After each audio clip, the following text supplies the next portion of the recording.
Where the hell down? I think it's what I'm here for. What's that? When they close. It's a chill. Yeah. Yeah, no, that was last week. Pretty chill. That's enough.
You see that beautiful gate? You can't see the gate anymore because we got a beautiful new gate sounding great. So Sean, Well, no, we built a gate now. the slideshow. Holy cow. It was all. Nope, I called building. Done it here. Fabrication. Had it for about 48 hours and. No, I'll let you drive. I trust you. Not much, but I do trust you. So,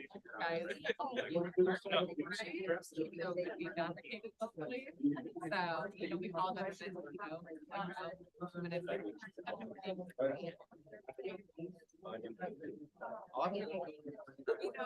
is, we had,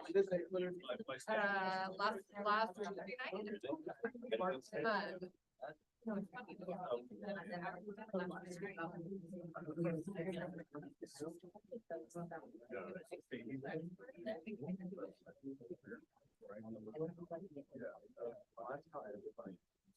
No, it's funny. Like when I moved to Ian, I was like, oh, higher rates, not gonna last you. That's where my parents had to pay for renovation for My house. 30 years, you know. A quarter mile.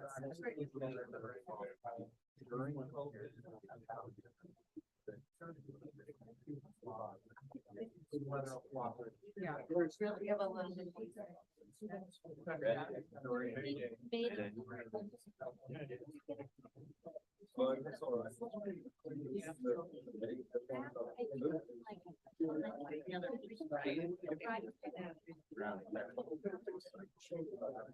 I love that color.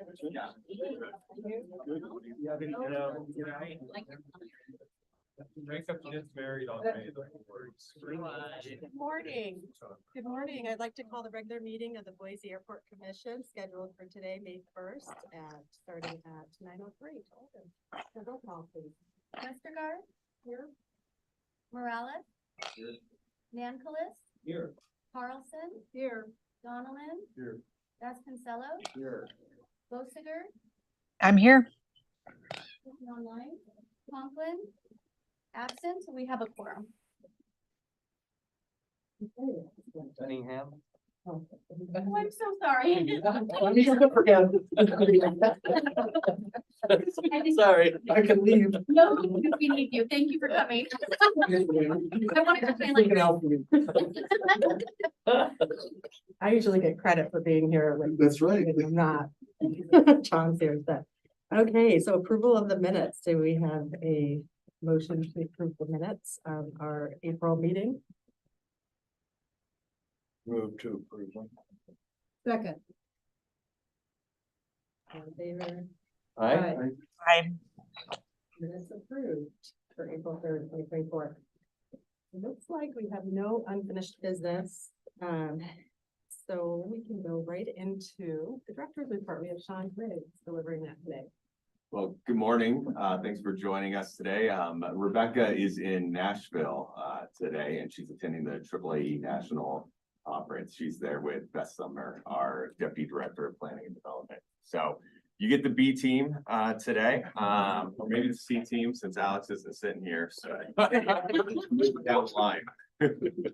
And I apologize. We're having some technical issues today, so we can't go full screen, but I hope you can see this all right. Sure. So one of the largest things that happened in this past month was we had the ability to open our new employee parking garage in mid-April. The 5-story tall development, over 700 stalls, and our employee population was very excited to have that open. So we are seeing good utilization from the get-go. It's about 50% capacity. And we're also able to reduce the amount of shuttles we're running out to the economy lot. So the employees have been very, very happy to have covered parking within close in walking distance to the terminal. Utilized for our based employees, and we currently are having no 24-hour parking in that facility, just so we can look at capacity over the summertime, and then in 6 months, we'll see if we need to adjust that at all. The consolidated rental car facility continues. Foundation preparation occurred, and the main tower crane was put together and constructed and installed. It is on the site now, and it'll be there for the duration of the project. And utility work continues on that site as well. We're looking at having this facility open in spring of 2026. And then Marcus will speak to this a little bit more afterwards as well. But Taxiway D relocation and the ARP access road construction has started with the summer season. Construction ramps up on the airfield. Phase 1 has begun, and it includes the closure of runway 10 left, 28 right, and parts of Taxiway A. So we'll be in single runway operation for the summer. There's 6 total phases for this project, and it's expected to last until mid-October. But again, Marcus will give a much higher level debrief of these projects that are occurring. Then also in the terminal, our skylights are original from the original terminal in the early 2000s.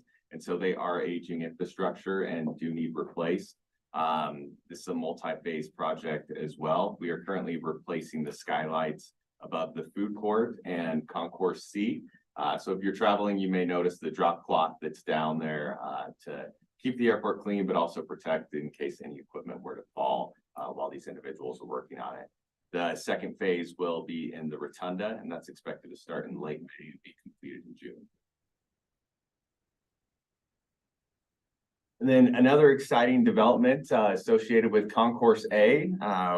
We went through the RFQ process, and we were able to select Ventress Architect as with the intent to award for the design element of Concourse A. I believe this is the first time we'll be working with Ventress. We're excited to have some new eyes on the facility, come up with some new ideas.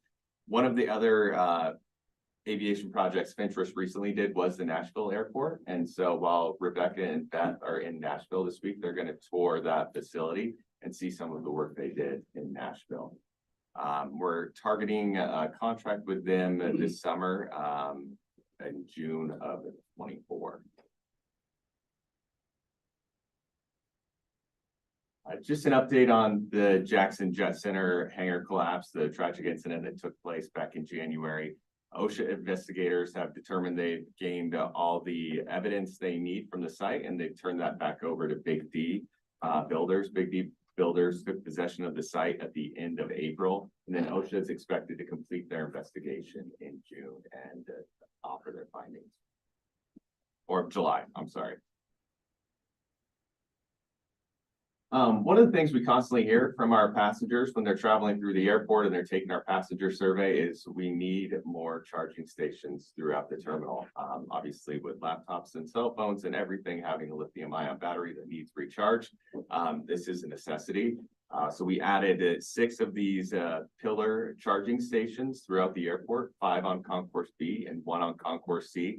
Actually went out there to get this photo, and it was pretty difficult to find one that wasn't in use for a quick photo. They've been popular and well utilized since we've installed them. Part of our community outreach, Commissioner Westergaard, you were involved with this, but Boise Airport hosted Girl Scouts of Silver Sage. It's a program they're doing, Girls for the Real World, and we had 12 young ladies attend between 8th and 12th grade. Gives them some skills to move forward, including networking, tips for resume writing, and interviewing techniques as well. So we were happy to host them here in the Boise Airport. Then it was a long winter. We saw twice the amount of snowfall than normal in the Boise region, with nearly 37 inches of snow coming down. As a way of saying thanks to our airport operations, airfield maintenance, facility maintenance, custodial team that are responsible for ensuring that our airfield and the front of house remains open, safe, and operable.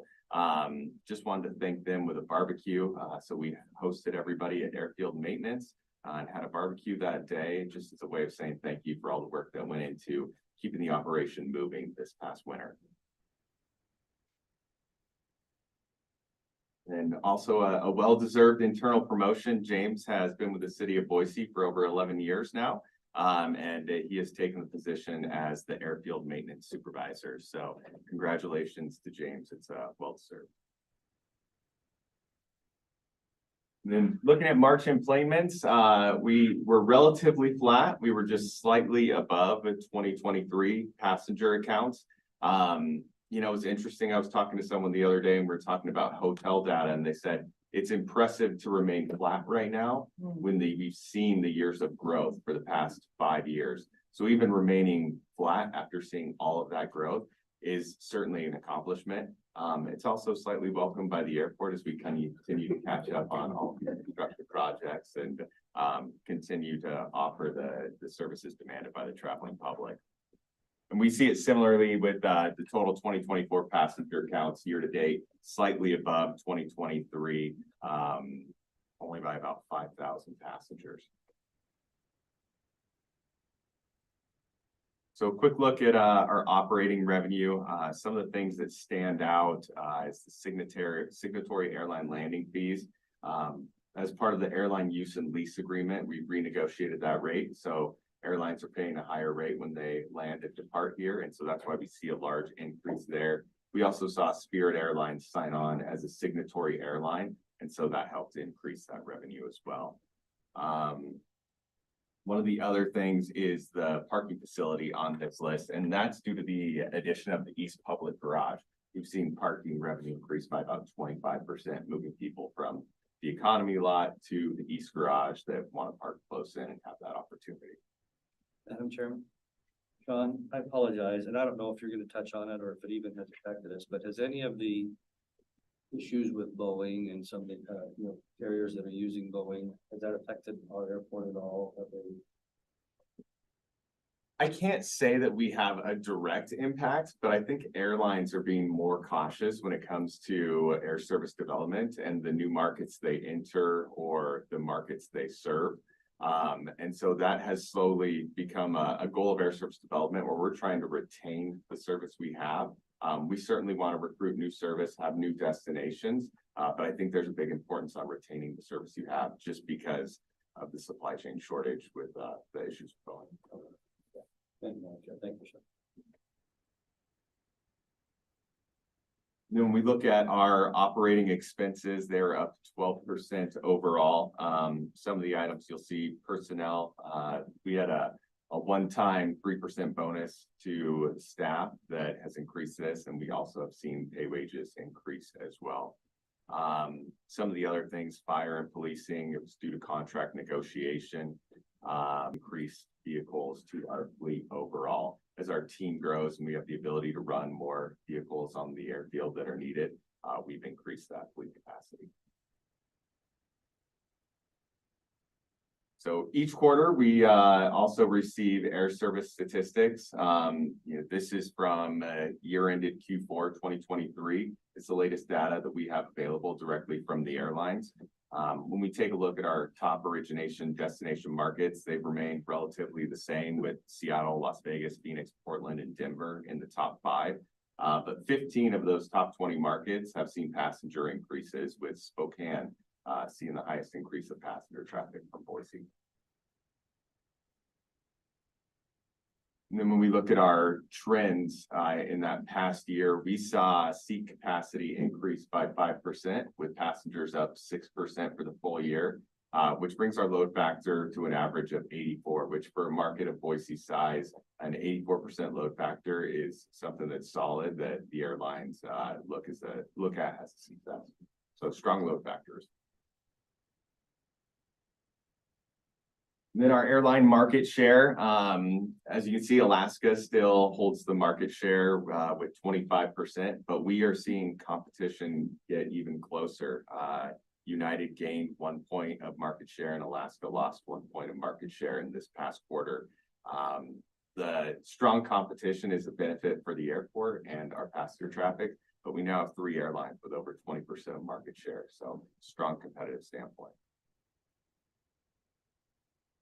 And then when we look at our forward-looking schedule, total flights, total seats available in the market, we're seeing strong growth, especially in the summertime, but over the next 6 months, flights are expected to be up 11%, seats up 10% year over year.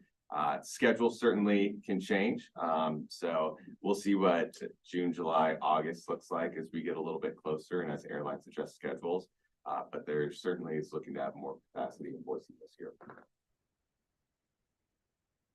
Then these next few metrics are what we like to look at to compare ourselves with our peer markets.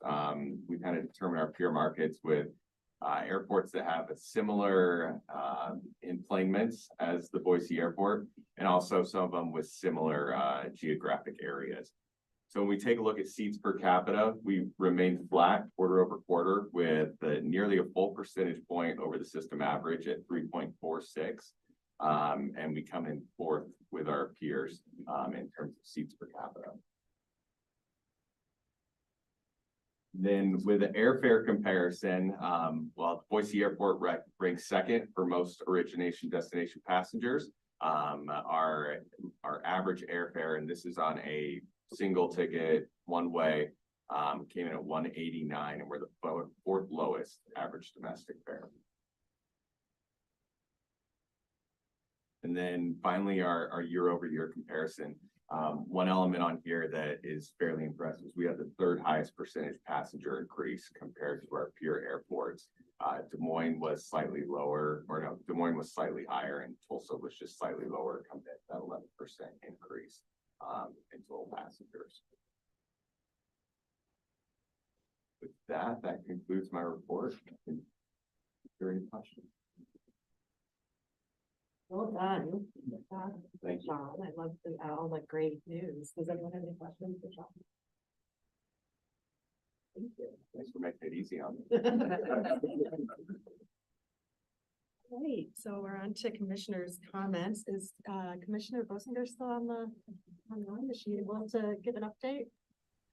Good morning. Thank you, Carrie. I don't have much to say. I've been to Pocatello and now I'm in Fresno today. So I don't know what everybody else has done this morning, but it was an early start for me.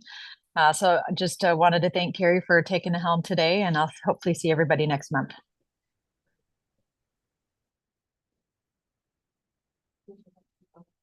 Well, I haven't done any traveling lately, but next week I'm flying to Indianapolis, and I've never been to that city or that state, so that'll be interesting to see the airport. Comments, thank you. Madam Chair, I was able to fly to Singapore this month, and it is a stupendous airport. It is known for its design and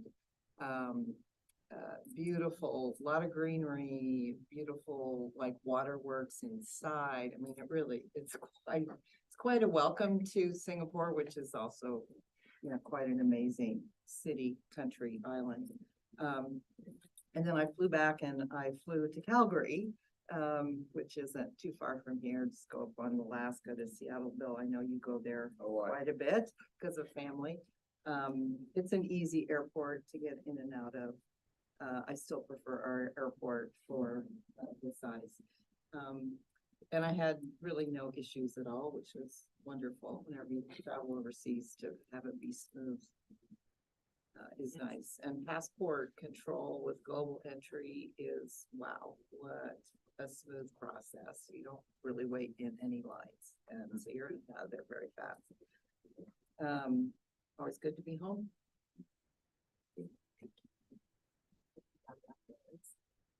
I haven't been anywhere but the hospital again. I'm tired of this. But anyway, it's good to be here. Really good to be here. And I just want to say thank you very much to all of you for what you do. It's a privilege to be on this commission. And Sean, well done on the report. Congratulations on the promotion. Let's see, it was James? Where's James? Is he here? Okay. Anyway, James, wherever you are, congratulations. And that's my report, man. I have no additional comments. Madam Chair, I just thanked Director Huff for coming before council a few weeks ago, kind of outlined any questions on the bonding process for Conrack and talked to us a little bit about that. And then, something I didn't know before joining the commission a few months ago was just how important this airport is to the region. Just growing up in Boise, it's our airport, but actually it's much grander than that. I think all of you have that perspective, but kind of fun.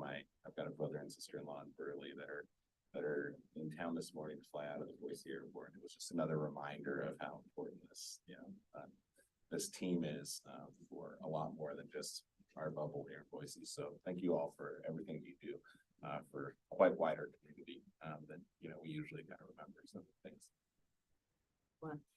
And I'll just say, I took a surprise birthday trip to surprise my mom for her 80th birthday on Friday, and I ran into Director Huff in the airport Friday morning. And I know you say it's flat, but if you're here at 5:30 in the morning, which I know a lot of you are, it's jamming. It's so incredible. I looked at Director Huff and I was like, this is unbelievable. I think I try to avoid those early morning flights usually, but I was going to New York, so I had to do it. And it was just so crazy. And then I came in at 2 o'clock thinking, oh, this is when it's going to be dead. No. So I'd like to know at some time off record, you can tell me when actually it is a quiet time, but it's done. Late night. Yeah, exactly. Yeah, well done and just running a very busy. With that, I'll turn it over to Marcus Green is going to do an airport staff report and construction update. Super.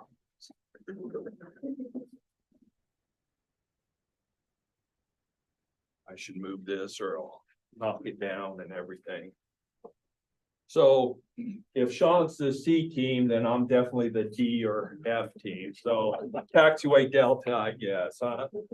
So just given a little bit of an update and everything. So this is a project that just started on,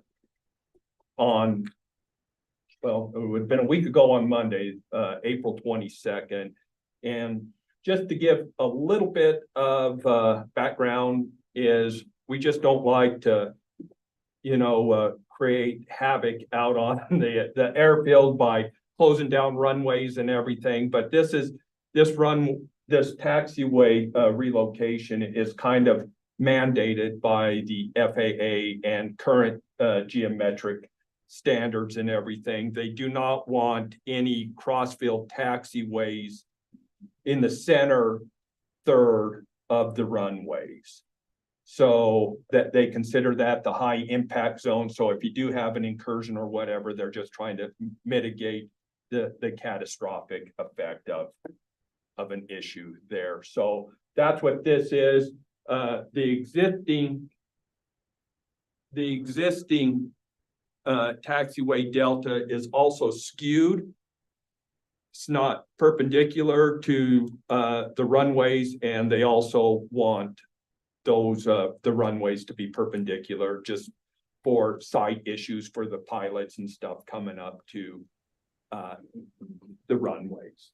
So for this project, both runways will be impacted through the construction phases. But we have coordinated with the tower and the Air National Guard and all of the other stakeholders, the airlines and stuff, to try to make this as easy as possible on them. And we will have one runway open at all times, just so we're not impacting airport operations and aircraft operations. So the runway impacts are for runway 10 left, 28 right, it'll be closed for 91.5 days. And that's the one that's currently closed right now. So we close that one down for phases 1 through 3. And also phase 6. And then when we get done with phases 1 through 3, we'll open that runway up and then close runway 10 right, 28 left. And that'll be closed for the 84 days. Phase 1. Commissioner Westergaard? Yeah. I'm sorry to interrupt. I have a quick question on that. Sure. I've had a lot of pilots ask about the standards for perpendicular taxiways and taxiways being in that middle third. Yes. And there's a lot of other airports and high-speed taxi lanes at other airports that are not 90 degrees. Is the Boise Airport a certain size of airport that requires conforming to these standards? And why are other airports not affected? Can you help me so I can answer that question correctly? Sure. Well, for one, we don't have a high enough separation between the two runways for high-speed taxiway exits. And also for that, there are certain operations for that to take place, which we do not have here at the airport. The perpendicular and everything, because the runways are so close to one another, is kind of what dictates that with the non-high-speed taxiway exits. Okay, thank you. Madam Chair, was it triggered when we moved to medium hub size? Did it? At No, all? no, It's just the original design. Yeah, this has been in place. If you remember, 3 years ago, we did taxiway golf here, and that's the same premise. That was the very first project. And this is also associated with the future rim improvements, where we're essentially going to realign the south runway and make the thresholds line up. So both runways will be true perpendicular without offset thresholds. So,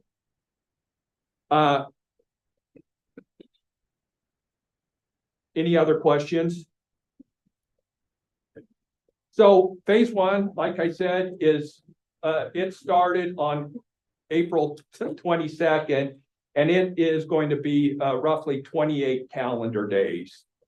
It's hard to see, but it is the yellow part, and we're just tying in the new part into Alpha. So Alpha between Delta and Charlie is closed. So that is why the runway is closed, because we're using it to back taxi to get around that. And that was coordinated with the tower and everything. And we also had an SRM with the FAA to go over all the phasing and everything to make sure that everyone is online. And this is the safest process. So phase 2 will be, we have right here at the existing Delta, we're going to be rebuilding a portion of Delta. I'll just step up. How about that?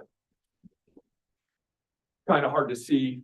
Delta will be rebuilt right here to coordinate with we did some reconstruction of taxi lane Delta last year. So this will all be new pavement coming in and tying in. And then this will also start the actual removal of the existing Delta for phase 2.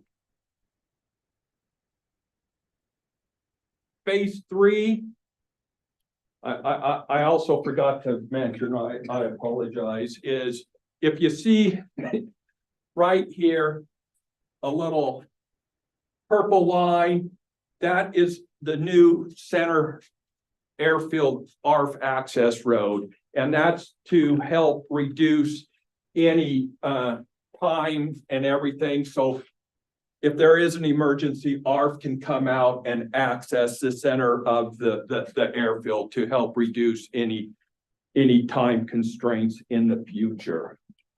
So that's what that is for, right there is we're going to be building a new center field ARF road as well.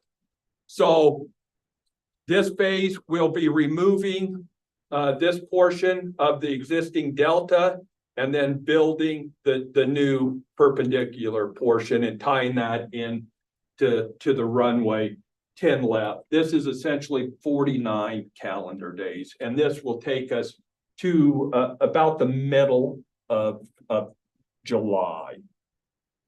So phase 4, we will open 10 left and we will close 10 right. So, and then this will be the portion where we remove this portion of delta that ties into 10 right, and then building this portion of the new part. It's not very exciting, but it's definitely needed. So again, this is 49 calendar days, and this these next two phases 4 and 5, have been closely coordinated and everything with the Air National Guard and also the Army National Guard, because it sounds like they have a deployment that's coming up with some heavy transports and everything. So we have been working with them to make sure that is a seamless deal. So that's why on this one, we will be tying into taxiway Bravo, and they will end up coming out of the apron area and have to back taxi and come to the east arm disarm area. And that's why this is all open and everything, so they can get to that area and not impact their operation. So this is 35 calendar days. And then the last one is phase 6, and it's a whopping half a day, but we we do like to list all of this so the tower and everybody is not surprised. And all that is it's the pavement markings to tie everything together so we can open the brand new taxiway. So that's the big project of the summer that's impacting the airfield the most. And this is just kind of a chart showing how all the phases are tied together and the duration. So once again, it goes essentially from April 22nd to the middle of October. And also with this, we will have some minor phases within phases, and that'll be where you will be doing steel coat on both runways to help preserve that asphalt surface for both of them, to take care of that, why we have both runways closed. Commissioner Westergaard? Yes. I'm sorry to interrupt again. I'm just wondering if this information has been disseminated to the local flight schools, because I know that the right information, the correct information would be really good to pass along, so the instructors know what to expect and can also answer these questions that a lot of the students and flight schools and FEO operators, all of the people on the field, do they have this information? Yes, they do. We actually attended a meeting last week and went over all the construction and phasing with the Idaho Transportation Department, and the tower held a GA community meeting, and we tag teamed on that to go over all the construction and the phasing with the local GA community. And the FBOs and the flight schools were there at that meeting. Thank you. And then one that is going to open up some future hangar space potentially is Taxi Lane November North Extension.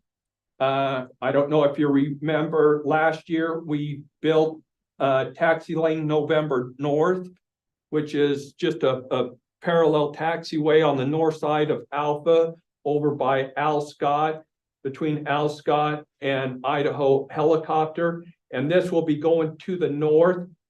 This is the House of Hounds here. So we'll be building this portion here. And with this, it'll open up the space for 3 new corporate hangars in that area. So for future growth for some corporate hangars, it sounds like we already have some very active participants that are looking into those sites. And Amy can, if you would like to speak to that or anything on those, or I just know that we have 3 of them, right? We're available if you have any questions on that, but we're still in lease negotiations. Sure. So this one will be the least impact. It does not really impact any airfield operations or anything. So, and this, it's just a short duration of 50 calendar days. And that's it. Does anyone have any more questions? With the closure of the runway, are there any expected kind of delays, or will everything be just seamless? Or sorry, with the closure of the other? It's pretty seamless. I'm not going to say that there's not more work given to the tower and everything. Their workload, increases, especially with the GA community where they're wanting to shoot approaches and everything. But overall, to most air carrier or anything like that, no, there is no true delay. One question, if I may. When do you anticipate extending or lining the runways for RIM? That's a very good question. We are in the process right now of doing phase 2 of the EA. We hope to have that wrapped up end of this year, first part of next year. So actually the plan is to start construction on that, and it'll be over 3 construction seasons, starting in 26. So, and I know the Guard is very interested, and we are coordinating with them, for the arrestor barrier and stuff like that for the south runway to be incorporated into that work as well. So. I do have one more comment. You mentioned that there's not really any delays. I will respectfully disagree. From a pilot standpoint, the closing a runway is a big deal, especially in the summer months, because there's a lot of increased traffic, whether it's corporate or small pistons, and the summer schedule for the airlines. We've oftentimes been waiting for 20 minutes waiting to take off on the taxiway, and Tower will refuse training operations because of the amount of traffic in the air. So the training that is important for people paying money and also training to become airline pilots doesn't happen a lot in the summer times because Boise is so busy because of the reduced runways. So it is a big impact from a pilot perspective. I'm sorry if I made it sound like it's not a big impact. we understand that it is a huge impact to the GA community and to air carriers and everything. So that's why we try to limit the amount of closures and try to do as much work as we can during those phases to make sure that we're using our everything efficiently and building as efficient as we can. And I just have a quick question. You may Sure. have covered this and I apologize. How often does this work happen? Like, is it on a cycle of so many years or is it just depending on the deterioration? This one, like I said, is more directed by the FAA to get the taxiway out of the center third. But most, it depends if it's a complete reconstruction, the pavement is designed, we try to do a 20-year design life for that pavement. If it's a rehabilitation, it's a 10-year design life for the pavement. So also, I did forget, with this being an FAA mandated, they have given us, they are going to give us some discretionary funding.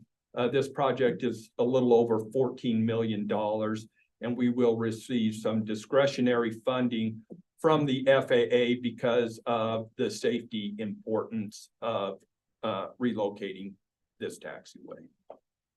So, and also for the future, we'll have one more taxiway that falls under this criteria, and that's taxiway Echo. And we are in the process right now with the FAA on coordinating when they want that taken care of. Will these taxiways need to be redone when the runway is realigned, or is this a one and done kind of thing? No, this is one and done. Thank you. Yeah. Thank you very much. Thank you. Okay, so now we're at the point of the meeting where we will take public questions and comments for the commission or airport staff. Is there anyone that would like to address the commission or airport staff? Seeing no questions, nothing online, okay, then I can have a motion to adjourn. Madam Chair, I would move that we adjourn. Okay. Okay, with that, Bill. Yeah. Commissioner Gonzalez, okay, all in favor? Aye. Bye. Adjourned. Thank you. Thank very you. much.